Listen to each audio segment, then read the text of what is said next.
Hello! I would like to tell you about my upcoming album release, Temporal Quest.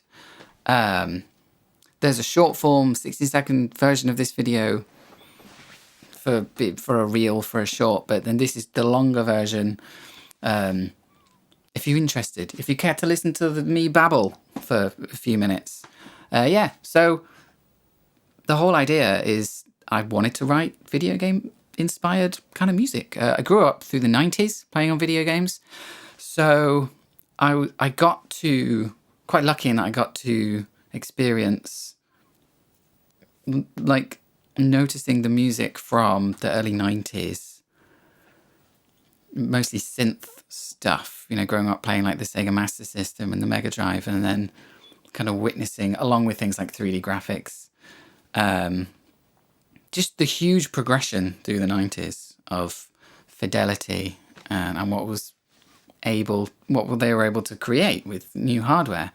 So this album is really, the whole point is that it kind of moves through time. So the first track starts with using sounds generated by some like 8-bit consoles. I think the first track, which is the main theme, uses Commodore 64 and Atari 2600 sounds. Kind of, they're like, they're samples. They're not like sampled parts. We played everything on the keyboard. They're like sampled or keyed it in MIDI, like VST instruments. I used Super Audio Cart actually for a lot of the sounds, not all of them. And then the second track uses exclusively, like all the tracks use a mix of different sounds apart from the second track, which exclusively uses sounds generated from it's the YM260, YM264, I remember, sound chip from the Sega Mega Drive or the Genesis. And I had a lot of fun trying to create a song, a piece of music with like just sounds from that chip. And then it progresses from there. We start to introduce other synths associated more with aesthetically with like the PlayStation, and real instruments, of course, because the PlayStation it had its onboard synth, but you had CD storage and you could play real instruments, real sampled instruments, which we hear on like Final Fantasy VII. Music is a really good example of that, because there's lots of MIDI going on, like, you know, kind of live generated sounds through MIDI, and then you get the I can't remember the name of it now. The track at the end, Sephiroth Battle, One Winged Angel, is it called? And which we had the choir. They have the choir playing, so all of a sudden it's like real instrument, and that was like that felt when I was playing that game like a real sort of step forward in terms of what I was hearing. I mean, I used to like boot up Sonic on the Mega Drive, like just to listen to the music, and I just kind of put the controller down and kind of listen to it, and then was motivated to get to the next level to kind of, I mean, I liked the game obviously as well, but one of the main motivations to get to the next stage of the level was to like hear what that music would be like. And so the album kind of just celebrates that, really. It celebrates the progression of video game soundtrack style through the progression of hardware through the 90s, really, like the late 80s to kind of around 2000, and the album just gets more and more modern aesthetically as it goes on. Heavily influenced by is it Masato Nakamura, Sonic the Hedgehog music, and Nobuo Uematsu. Probably butchering the pronunciations. These are two, just to name a couple big influences. There are band and other musical influences in there. You know, the last track, you can hear a bit of Iron Maiden in there, I'm sure. So that's my album. In order to kind of be able to write it, I had to sort of create this scenario in my head, this story about a person who,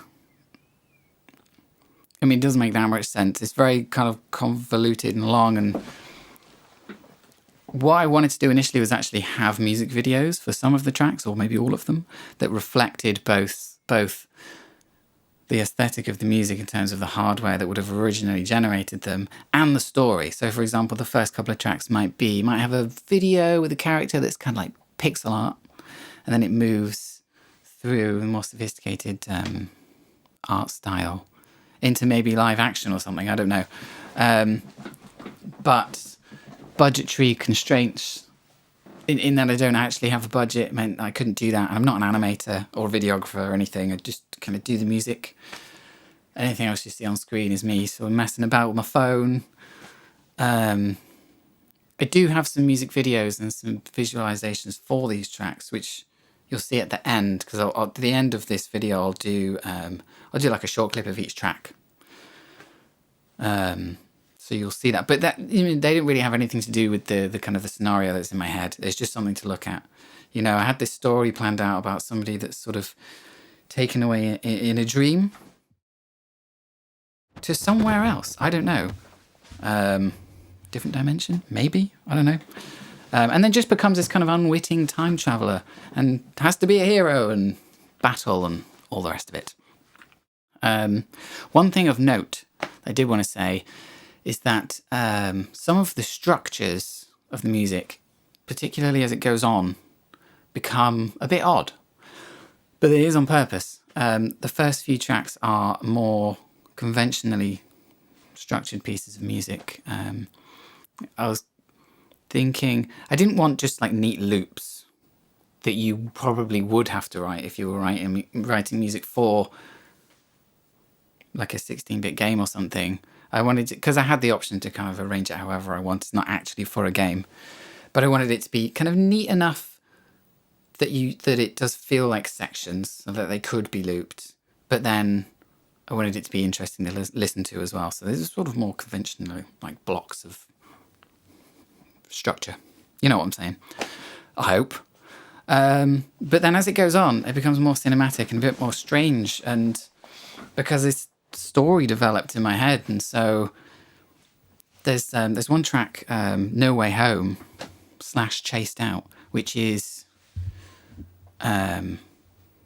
you'll hear some Final Fantasy influence in there, and this is a part of the story in my head that I wanted to kind of mirror with the music. So it starts to tell more of a story, although abstracted at this point. But you should hear that if you listen to it and you notice the track names, that it does sort of have this outline of a story. Crescendos at the end with the final showdown, the final battle.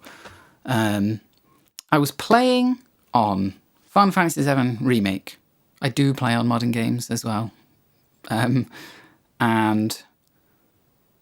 I was noticing that the music for the final battle, the sections of the music change dictated by where you are in the battle. So it's not like it's just a piece of music that plays. Video game music, particularly modern video game music, doesn't really play like that. It's not like you just has the music and you play the game. They're tied to what's going on screen. They're tied to the scenario. So you have a piece of music, say, that's just playing, going round and round, and then that will change when the enemy's health like gets a bit lower or something. It gets to like a cutscene or like the next phase in the battle, and then that music will often subtly change into the next section of music. And so what you end up with is a piece of music that's arranged, not arranged, but structured oddly. And it's different for each person because it depends on how you're playing the game. It's not like it's just you'll have the first section twice and then the second section and then this bit, and that, like, if you're writing a song, you arrange it so it sounds good. It's tied to what's happening on screen. So I tried to structure the final piece of music with that in mind. I kind of imagined myself playing this game that's not really real and the different phases of the battle. And so when you listen to that last piece of music, some of the sections seem maybe abrupt, or they maybe end up, or, there's lots of sections in it. But I tried to, if you listen to it and imagine you're playing on a game, it should make sense. So I wanted to reflect that experience of listening to music whilst actually playing on the game, rather than removing it from that and it just being kind of a piece of music in its own right. So yeah, I'm not sure what else to say about it. I like it. I hope you do. Give it a try. I apologise for my waffling. I don't talk on camera often. But I thought I should introduce the thing. Introduce the thing to you with my face. If you've got this far in the video, all 12 of you, thanks. And yeah, I've got lots more music. I write all kinds of music. I do singer-songwriter stuff. I've got some rock stuff coming out, some more chiptune stuff, some more, maybe some soul stuff, some blues. I don't know. I do all kinds of stuff. And the whole point of this YouTube channel that I've set up is to write more music. I spent years playing covers, and now I want to write stuff and explore and learn about recording. And my discipline, the thing that I learned at college was songwriting. So I'm kind of winging it here at home in a small music room with this microphone, learning as I go along. Yeah.